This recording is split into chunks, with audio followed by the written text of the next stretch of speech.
Bem-vindos ao Plug-in, o podcast do público para quem tem ou quer ter um veículo 100% elétrico. O meu nome é Sérgio Magno e tenho a companhia de Pedro Faria, da Associação de Utilizadores de Veículos Elétricos, a UVE, nossos parceiros neste podcast. Pedro, hoje o Telmo fugiu. Está de férias, Está de férias. Está de fora. E hoje temos aqui um convidado especial. Vamos conversar com Emanuel Proença, presidente executivo da britânica Savannah Resources, responsável pelo projeto Lítio do Barroso, apresentado como o maior projeto de lítio convencional da Europa. Emanuel, muito obrigado por estar aqui connosco, por ter aceitado o nosso convite.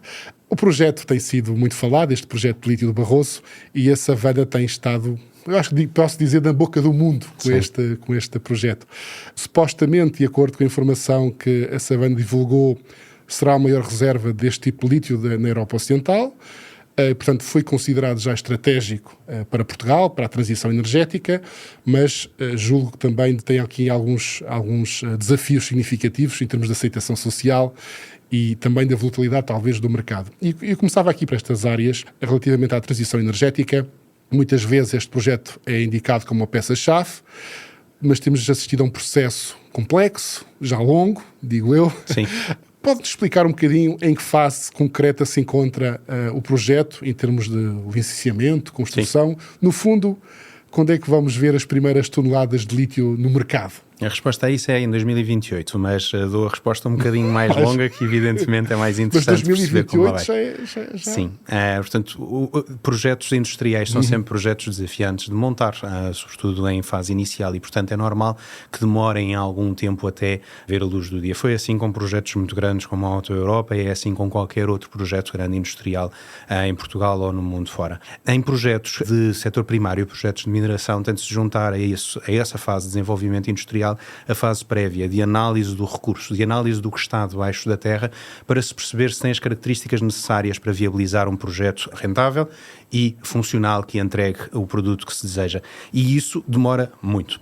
Demora, em média, pelo mundo fora, entre 7 e 15, 20 anos. Portanto, é muito demorado e muito desafiante de fazer e é muito intensivo em investimento a ser feito. E essa é uma das razões pelas quais... Já agora a questão do subsolo. Sim. Quando vocês... A Savannah foi criada e pegou neste projeto, já havia informação, não é? Já tinham algum mapeamento de alguma coisa. A questão é, há sempre informação geológica daquelas que nós ou estudamos na escola ou estudamos em ambiente universitário e que é normalmente dada por entidades do Estado. Essa informação geológica diz, naquela região há propensão para eventualmente haver coisas de características ABC. Entre isso e ter a certeza absoluta de um projeto sólido do ponto de vista industrial, vão... No nosso caso, quase 10 anos e 50 milhões de euros de investimento, em que se fizeram mais de 50 mil metros de sondagens, furos de amostragem passo a passo, para ter certeza absoluta do que lá estava. E, para além disso, evidentemente, muito trabalho de laboratório, muito trabalho de análise em unidades piloto e por aí adiante. O investimento já vem até agora em 50 milhões de euros. Exatamente. Portanto, estes projetos são realmente desafiantes de montar. No nosso caso, o projeto é liderado por uma empresa cotada em bolsa. E como é cotada em bolsa, tem de partilhar muita informação todos os dias, tem de informar os seus acionistas. Nós temos cerca de 4 mil acionistas e já agora mais de 30% neste momento já são portugueses. E, portanto, apesar da empresa ainda ser formalmente uma empresa do Reino Unido, como bem dizia, a empresa já presidente executivo, cada vez mais português. Exatamente. Portanto, e a nossa equipe é praticamente isso toda foi uma portuguesa. grande alteração e que acho que trouxe uma grande vantagem, porque não era um CEO, não era português. Exatamente. Notou-se na região, não foi? Exatamente. Foi algo que fez diferença. Exatamente. Portanto, até há 3 anos atrás era difícil haver um exercício de transparência, de comunicação e de presença local como há hoje, porque a empresa era, como bem disse o Pedro, muito internacionalizada. As pessoas estavam longe. E se estão longe, estão distantes da população em proximidade. E então estes 2 últimos anos são anos de muita mudança, no sentido em que a empresa se torna muito mais local, desde a estrutura acionista até a equipa de terreno, e a comunicação se torna muito mais fluida. Mas também são 2 anos muito mais interessantes porque as pessoas começam a ver, na prática, na rua, em proximidade ao nosso projeto, sinais evidentes do que se está a fazer e do bem que isso pode trazer. Começamos a empregar o local, começamos a reformular algumas casas na aldeia mais próxima, que é uma aldeia muito desabitada, começamos a fazer mais eventos de porta aberta e a mostrar o muito trabalho que foi feito até aqui, e tudo isso vai construindo confiança. E, portanto, o exercício tem sido muito interessante ao longo deste último ano, sobretudo, e claramente é muito mais interessante para a frente. Nessa análise que referiu, e há aqui uma questão que eu acho pertinente, porque já li muito sobre este, ou li alguma coisa, melhor dizer, sobre este assunto, a questão científica e técnica do tipo de lítio, não é? Sim. Sabemos que este lítio de rocha dura, que muita gente chama deste modo, é tradicionalmente mais dispendioso de extrair do que a extração por salmoura, que existe muito na América do Sul. E neste cenário global, onde o preço do lítio, obviamente, sofre grandes correções, como é que conseguem garantir esta sustentabilidade? Não estou a falar ambiental, lá vamos, mas económica. É uma muito boa pergunta, que já vai um passo à frente do ponto de vista de conhecimento. E, portanto, como bem diz, há várias formas de produzir lítio, seja por salmoura, seja por rocha dura. Dentro das rochas duras há muitos tipos de rocha dura que têm lítio, mas alguns têm maior concentração, outros menor. Alguns têm maior capacidade de separação dos minerais, outros menores. E com isso, os económicos de um projeto podem ser totalmente diferentes. No mundo, ao dia de hoje, menos de metade da produção de lítio mundial é feita a partir de salmoura, que se faz nos salares, nos desertos, sobretudo no deserto do Atacama, nos países do sul da América Latina, e um bocadinho de menos de metade também é a partir de spodumena, desta rocha dura que nós temos, e faz-se sobretudo na Austrália, e hoje em começar no Canadá, no Brasil, em alguns países africanos, e em Portugal e na Finlândia, curiosamente. Na Europa há um projeto na Finlândia que está há 3 meses de abrir, mais ou menos. Portanto, já fez mais passos do que nós e já está em fase final de construção e início de comissionamento. E há depois o nosso projeto. Para se ter um projeto muito eficiente do ponto de vista económico, o projeto tem de estar muito bem montado, mas também tem de ter a sorte de ter um recurso de partida bom. E nós temos essa sorte. O recurso, esse tal que demorou quase 10 anos e 50 milhões de euros a ser bem mapeado para esta fase inicial, é de muito boa qualidade, está perto da superfície, é bem tratável, é bem separável, e tudo isso faz com que os económicos do projeto sejam tendencialmente muito competitivos face ao mercado mundial. E, portanto, nós partilhamos muita informação sobre isto, porque é uma das coisas relevantes para os nossos acionistas, e antecipamos poder estar no segundo quartil da curva de custos do mercado mundial e, portanto, estar em posição de competir e trabalhar muito bem em circunstâncias diversas de mercado. Ainda há bocadinho bem referia, o preço do lítio é um preço muito volátil, isso é uma das dores de crescimento deste mercado das baterias e dos veículos elétricos, é que ainda há muita volatilidade na cadeia de valor, e isso é normal quando mercados de escala tão grande quanto este e muito industriais se começam a montar e crescem a velocidades grandes. Quando isso acontece, há volatilidade, seja em qualquer commodity. Está a crescer. Exatamente. Aqui acontece o mesmo, e para nós é muito importante nós estarmos bem posicionados na curva de custos, porque é isso que garante que trabalhamos sempre. E referiu os minerais, portanto, isto aqui, como referiu a spodumena, tem um nome um bocado estranho, mas é verdade. que é este tipo de rocha dura que, no vosso caso, será utilizado. Há aqui também outros materiais secundários que se podem extrair e tornar o investimento mais sustentável? Sim, ou o projeto como um todo mais interessante. Portanto, do ponto de vista de valor, não fazem uma enorme diferença na equação, mas do ponto de vista de impacto noutras cadeias de valor, sim.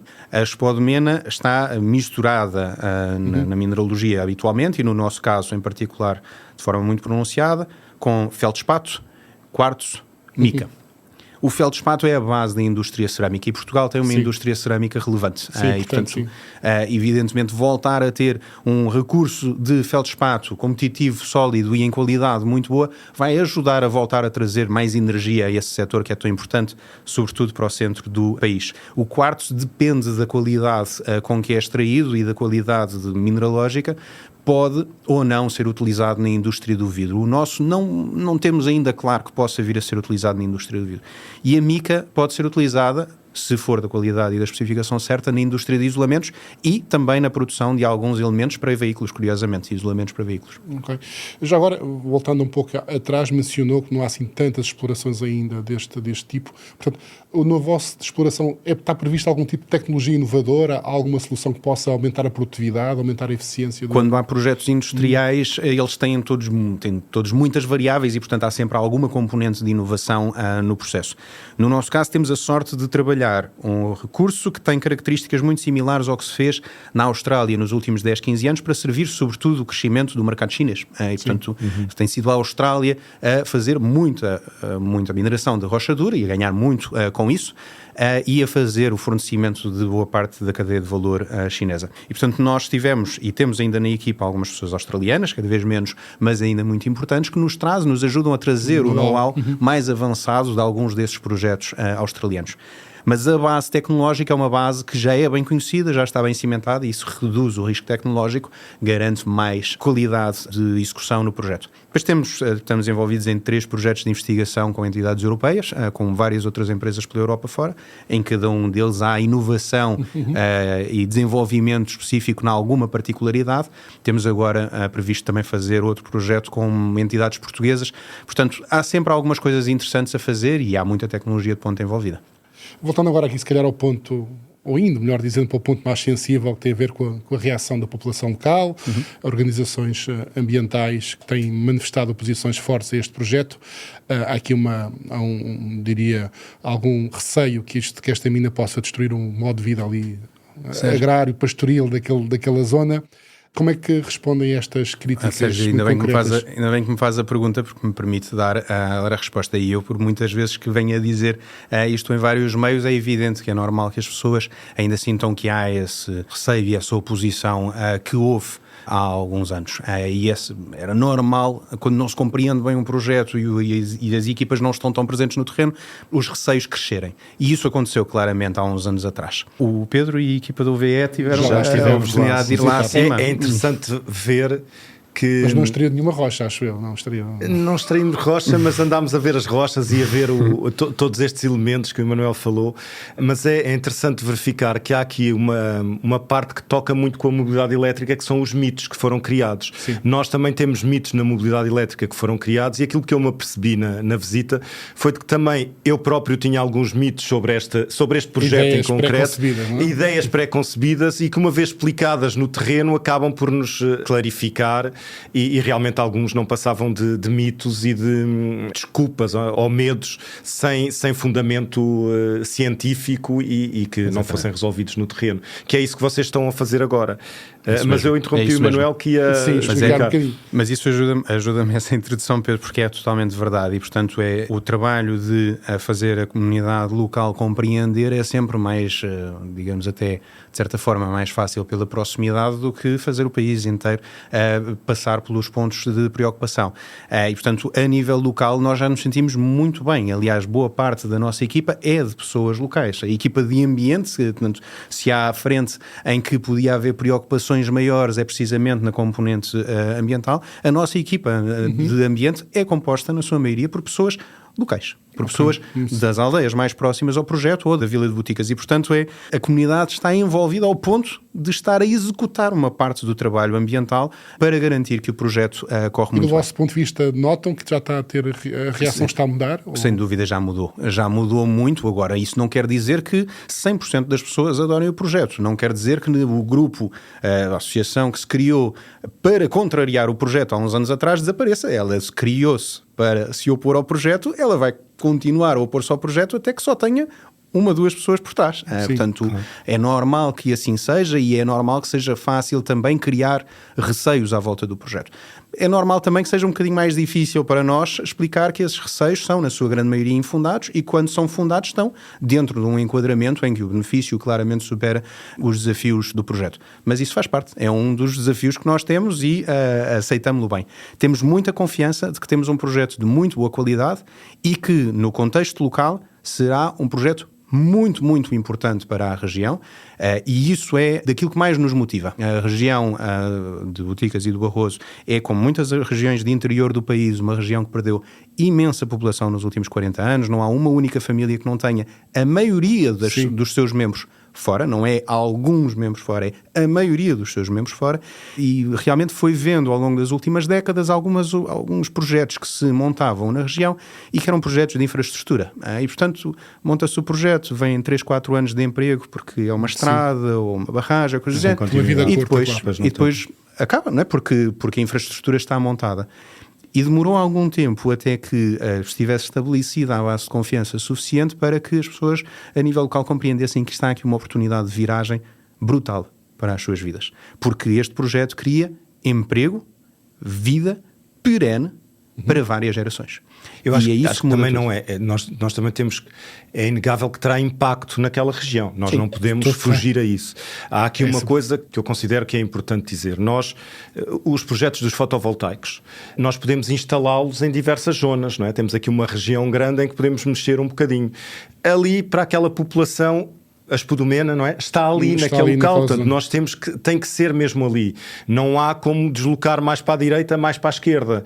Portanto, temos que lidar com aquela população e temos que conseguir explicar-lhes que efetivamente é um bem para o país, para aquela população. É muito interessante ver os projetos que vocês têm em Covas de Barroso mesmo, porque ver no meio de uma aldeia estava esquecido ou que estava muito abandonada ou com construção antiga, verem nascer projetos recentes de construção e ver que instalam lá as pessoas naquela localidade, que é bom para dialogar com aquela população, é sempre interessante, mas não podemos fugir de que haverá um impacto, é óbvio, é natural que haverá um impacto, não podemos fugir disso. E esta é uma mudança. Na questão dos impactos, e sem ir a todos os impactos, características muito específicas, aquilo que eu percebi que as comunidades e as organizações ambientais mais falam tem a ver com a questão da água, porque na mineração é sempre uma questão crítica e, portanto, nota-se que há mais, se calhar é o tema que mais receio tem a população relacionado com a água, até porque pode afetar a agricultura local.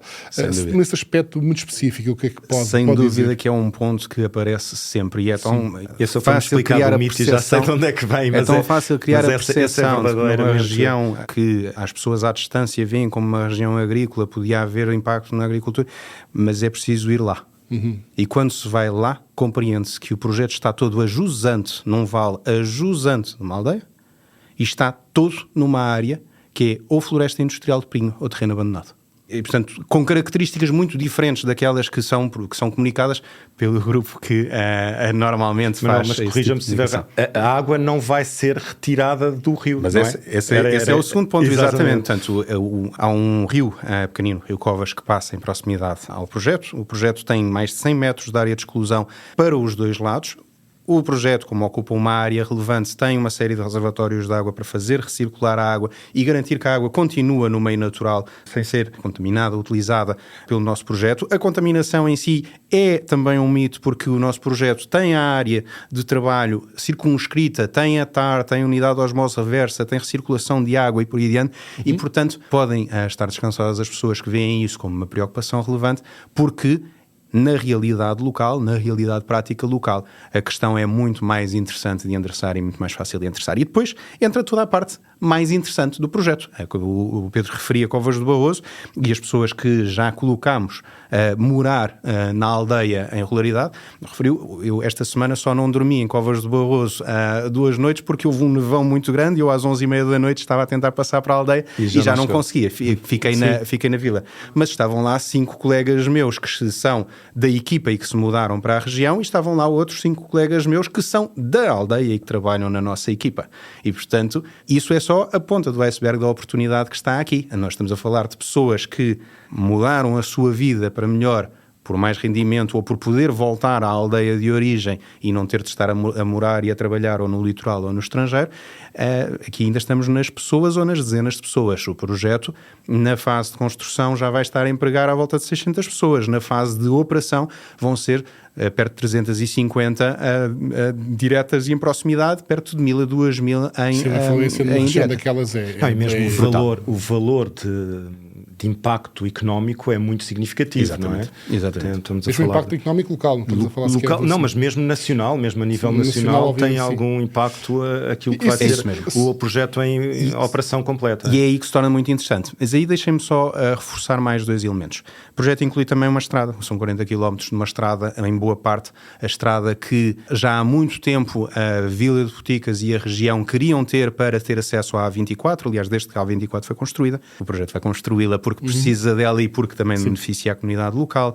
Estamos agora já a trabalhar numa unidade de cuidados de saúde avançados para ali para a proximidade da aldeia. Estamos a trabalhar num centro de formação em Boticas, que Boticas perdeu há bastantes anos e que tem agora a oportunidade de retomar. Estamos a trabalhar com associações de caça, porque há oportunidades específicas para as associações de caça, com grupos recreativos e culturais, com apicultores, com pessoas envolvidas em agricultura na região. Há uma data de oportunidades interessantes quando há um projeto de valor que quer fazer as coisas bem feitas. E está a fazê-las porque a Europa determinou que somos projeto estratégico e determinou depois de muita confirmação, porque o Estado português já viu o projeto de todas as perspectivas, muitas entidades envolvidas, cada uma na sua especialidade, e são pessoas de especialidade mesmo, que vão ao detalhe de cada um dos elementos do projeto com minúcia, e passou tudo e está tudo a seguir os trâmites adequados, e portanto isso dá-nos muito conforto e muita confiança de que vamos poder continuar com orgulho a trabalhar bem o projeto. Essa parte do Estado, não sei se ias por alguma A coisa. questão aqui do impacto nacional, já agora que falamos disso, que é Portugal, pelo menos, pretende ser mais do que só apenas Isso extração, não é? Só apenas a questão do... E o objetivo parece que Exatamente. criar aqui um género de cluster das baterias.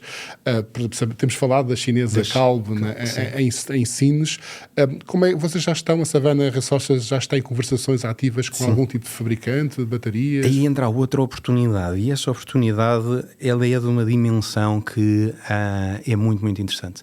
Os que ouvem este podcast sabem que a mobilidade está em transformação muito forte. Lembrar-se-ão que o modo de trabalho de toda a fileira da mobilidade, que envolve muitos milhões de pessoas pelo mundo fora, envolve cadeias de valor que têm impacto económico brutal no mundo inteiro, tem mais de um século de vida e está a transformar-se radicalmente. Essa transformação inclui muitas fábricas que se têm de montar e inclui a potencial deslocalização de parte dessa cadeia de valor que é tão determinante para a riqueza das nações e para o desenvolvimento das nações. Estamos num clima especialmente complexo em termos de guerra comercial. Para além disso, exatamente, no contexto atual, mais relevante ainda é compreender isto. Portugal está numa posição muito privilegiada para atacar a oportunidade que isto implica. Está muito bem posicionado porque precisa de novo desenvolvimento económico, precisa de novo desenvolvimento industrial, precisa de empregos bem pagos, precisa de reverter a vaga de saída da sua população mais qualificada que sentiu nos últimos anos. Portugal está bem colocado do ponto de vista geopolítico e geoeconómico, está dentro do bloco europeu, tem relações razoáveis, boas ou muito boas com a boa parte do mundo, sempre se afirmou como um país interessante e depois tem renováveis baratas e em quantidade, tem lítio, tem pessoas muito qualificadas e isso em si constitui uma oportunidade. E ela está a materializar-se. E é aí que a coisa se torna interessante. Há bocadinho, ainda antes do podcast, falávamos do programa de apoio em que anunciámos que a nossa candidatura tinha sido uma das candidaturas vencedoras agora há umas semanas. E é um programa de apoio ao investimento e, portanto, nós fazemos o investimento e à medida que o fazemos, vamos reavendo parte desse investimento. Um programa de apoio como há um bocadinho por todo o mundo quando há projetos industriais grandes. No mesmo dia em que nós anunciámos e assinámos o acordo para esse programa, outros 3 projetos o fizeram que estão envolvidos na fileira. E é um projeto, o nosso, de mineração e de fábrica de processamento do mineral, um projeto de refinação da Lithium, do grupo José de Mel, um projeto de materiais de cátodos para baterias, da Topsoil, dinamarquesa especializada na área, e o projeto da fábrica de baterias da Calp. Onde é que isto se torna interessante? Primeiro, porque estes 4 projetos não são os únicos. Vai haver mais projetos e nós estamos envolvidos em ajudar a que haja mais projetos. Segundo, porque só estes 4 projetos constituem o maior investimento industrial em Portugal do século. Aliás, é preciso voltar à Alta Europa, e a Alta Europa foi há mais de 30 anos, para vermos um cluster com tanta dimensão a ser montado em Portugal. E isso é uma oportunidade enorme que Portugal tem de potenciar, vai potenciar, E se depender de nós vai potenciar mais ainda, porque isso é muito importante para todos nós. Mas a vossa relação com esses outros 3 projetos é efetiva, não é? Portanto, existe em permanência. Evidentemente. Claro. Obviamente, a Calba vir para Sines terá uma parcela forte de utilização daquilo que vai ser extraído em boticas. É um bom ponto. Como os projetos se entrosam entre eles, há muitas formas de se entrosar. Sim. Não é? Portanto, isso, à medida que vamos avançando, haverá que discutir acordos comerciais, há que discutir parcerias de investigação e de setor e por aí adiante. Portanto, há muitas formas como os projetos se entrosam. O nosso projeto é um projeto de dimensão suficiente para abastecer várias refinarias. E, portanto, para nós, interessa-nos que haja mais projetos de refinação aqui em proximidade. A fileira é uma fileira que pode ter vários projetos de refinação, várias fábricas de CADs, várias fábricas de baterias, pode reformular o tecido produtor de veículos em Portugal, que é muito importante. Os portugueses, por vezes, podem não saber, mas Portugal é um produtor relevante de carros e a Península Ibérica é um produtor muito relevante de carros. Em 2024, 21% dos carros produzidos na Europa foram em Portugal e Espanha. A boa notícia que a Volkswagen já não se vai construir carros elétricos. Mas esse ponto, portanto, isso também é muito importante. Até é interessante, porque há também aquele mito que foi criado de que aquilo que nós íamos extrair não trazia o valor para Portugal, que depois era exportado e essas tais refinarias é que teriam a mais-valia, ou grande parte dessa mais-valia, a maioria da mais-valia dessa produção. Eu sei que não é assim, porque já me foi explicado, mas isso eu gostava muito de ouvir, efetivamente, como é que isso é realmente um mito e o que é que se passa por trás disso. É muito interessante, é uma mentira com verdade. É muito estranho, não é? Portanto, com a verdade me enganas, normalmente como se diz. Curiosidade de matemática, e vou tentar ser breve na explicação. A spodumena, quando é concentrada, sai com um grau de pureza de 5,5% de lítio. Entre 5 e 6, no nosso caso, 5,5% de lítio. E é vendida a determinado valor em mercado mundial e, portanto, é esse o valor de referência para cálculo de valor acrescentado. Quando entra na refinaria, que é o seu cliente, passa a um grau de pureza de 99% na sequência. E as pessoas associam a isso uma subida de preço muito grande e, portanto, um ganho de valor acrescentado muito grande. E isto é tudo verdade. O que é que falta fazer na conta? É pegar no valor de entrada numa refinaria a 5,5% e convertê-lo no valor de saída a 99%. Claro. Portanto, eu posso multiplicar por 14 o preço e mesmo assim não ter acrescentado valor nenhum. Sim, claro. Claro, porque aqui temos uma tonelada, mas temos uma tonelada a 5% e aqui temos uma tonelada a 99%. Portanto, são precisas muitas toneladas a 5% para fazer uma a 99%, o que é uma conta... Volumes, custos de transformação, tudo isso. Exatamente, e é aí que a história do valor acrescentado muitas vezes cai em engano. E Portugal é um grande produtor de cobre, por exemplo. Tem várias minas no centro-sul do país, que aliás constituem alguns milagres económicos. Castro Verde é um milagre económico no interior do Alentejo e é porque tem a mina da Somincor em Neves Corvo. Aljustrel é um milagre económico na região onde se insere, por causa do projeto da Almina, que ambos empregam milhares de pessoas e pagam salários dignos e, portanto, com isso conseguem fazer com que as vilas tenham uma vida muito boa, não é? E Portugal não conseguiu, na altura do desenvolvimento do cobre, atrair uma refinaria de cobre. E evidentemente que se tivesse atraído tinha acrescentado uma componente de valor e depois podia ter tido mais possibilidade de fazer outras componentes de valor a seguir, que tem. O norte do país é muito bom em trefilaria, por exemplo, que é trabalho do cobre. Portanto, há aqui um passo da cadeia de valor que não se construiu e que seria bom construir. É evidente que para nós é importante que haja refinarias em Portugal, mas também é importante que se compreenda que Castro Verde continua a ser um milagre económico com a mina. Mesmo sem a refinaria. E o Boticas vai também ter essa oportunidade. Se a exportação acontecerá de matéria-prima bruta ou com parceiro local, e as duas coisas provavelmente, porque a quantidade vai normalmente é o que acontece. Eu queria dar aqui uma outra nota que eu acho importante. Eu tenho pensado nisto, já transmitimos até esta nossa ideia. Quando se começar a fazer o buraco, eu sei que tem um nome técnico, ok? Mas vamos manter aqui o buraco, a cota. Portanto, as pessoas vão ver o seu território a ser invadido, a ser modificado. E existe uma caução que tem que ser, conforme vai crescendo a cota, conforme vai crescendo o buraco, vocês vão tendo que depositar uma cota para que, se algo acontecer, pelo menos o território seja recuperado.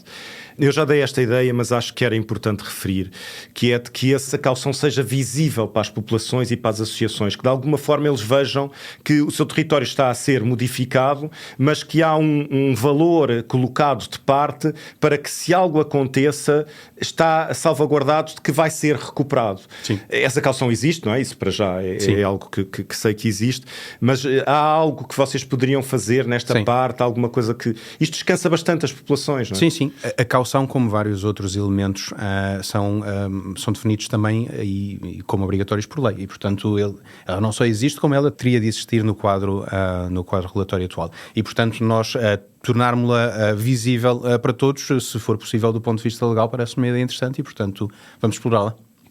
Já estamos aqui bastante à frente, não é? do nosso tempo. Eu queria fazer só uma pergunta final relativamente aqui ao legado, Emanuel. O que é que gostaria de sentir daqui a 15 anos, quando olhar para trás e para a intervenção que foi feita em Boticas pela Savannah Resources? Como é que gostaria de ser recordado pelos habitantes e pelo país? Eu acho que o projeto nessa altura vai estar em pleno fulgor. A nossa expectativa é que possa se ingrar e estar a trabalhar durante muitas e boas décadas na região, e só vai poder fazê-lo se estiver a trabalhar bem. Portanto, é só dessa forma que continua a ter na sequência renovações de licença e continua a poder laborar.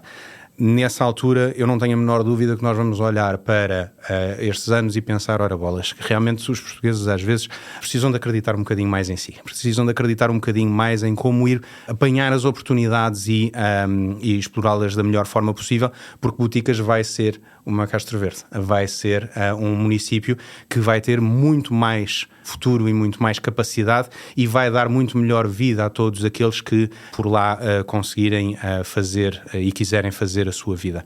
A pergunta era sobre mim, mas eu essa não vou responder. Eu tenho 2 irmãos e os meus 2 irmãos moram fora. Um mora na Suíça e a minha irmã mora na Holanda. E tenho 3 filhas. E, portanto, o que eu quero é que daqui a 15 anos as minhas 3 filhas possam estar em Portugal. Muito bem. Obrigado, Manuel, pelo seu tempo. Vamos então para os polos positivos e polos negativos. Pedro, sei que no polo positivo queres destacar um carro ou vários. É vários, não é? Mais vários, mas o último que chegou desta... Nós já falámos aqui num episódio anterior sobre a nova geração, aquilo que eu consideramos todos que será uma terceira, um salto aqui nos veículos elétricos e a terceira geração dos veículos elétricos. Agora a falar concretamente do Volvo. O mais recente é o EX60. Portanto, o que é que nós estamos a falar? Estamos a falar de veículos que têm para cima de 700 km de autonomia. Estamos a falar de WLTP, muitos deles até chegam aos 800 e que principalmente carregam com velocidades que em 10 minutos estão ali nos 80%.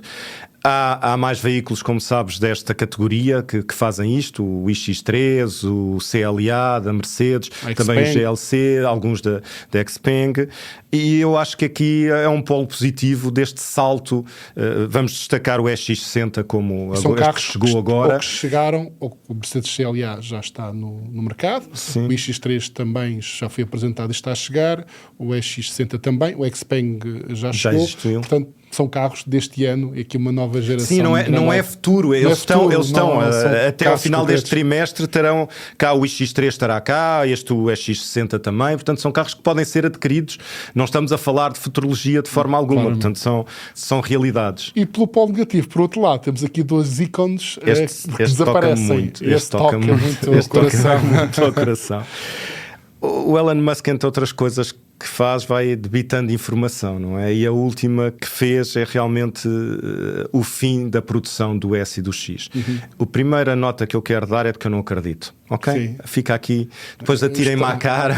Eu não estou de acordo, eu acho que é mesmo para levar a sério. É mesmo para levar a sério. Mandei uns e-mails a dizer que eu não tinha razão, mas eu acho que isto pode ser aqui um bocadinho de marketing para tentar vender mais veículos e que o fim não seja... Eu não estou a ver a adaptar uma fábrica que está para produzir SX, dizer que aquilo que o Elon Musk disse é que precisava da fábrica para produzir robôs. Também porque os carros também estão a vender mal. É verdade, isso é notório nos números, mas portanto iria ter aqui uma adaptação. Mas adaptar uma fábrica daquelas para produzir robôs não deve ser uma coisa muito simples. Olha, eu acho que sim. Aproveita o seu espaço com experiência industrial, se calhar Manuel pode-nos ajudar nisso.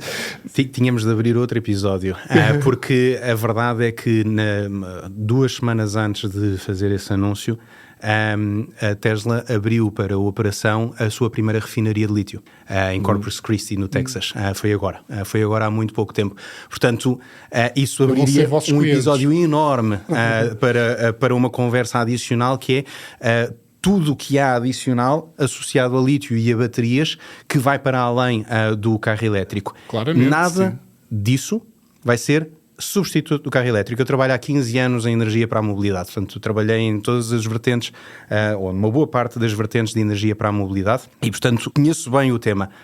A mobilidade elétrica não é uma paixão só, não é uma novidade só, está aqui a mudar de forma fundamental a forma como nos movemos e como produzimos aquilo que nos movemos. As baterias vão mudar isso e vão mudar outras coisas, começando em drones, robótica e por aí adiante. Eu, para a semana, estou na África do Sul, numa conferência, uma das reuniões que tenho é com representantes da Tesla, portanto... Vamos ver se a Tesla será cliente vosso e vocês clientes da Tesla com os robôs humanoides lá na minha. Mas aqui o fim do S e do X diz-nos muito, não é? Foram símbolos, foram carros que marcaram, provaram que era possível. Exatamente.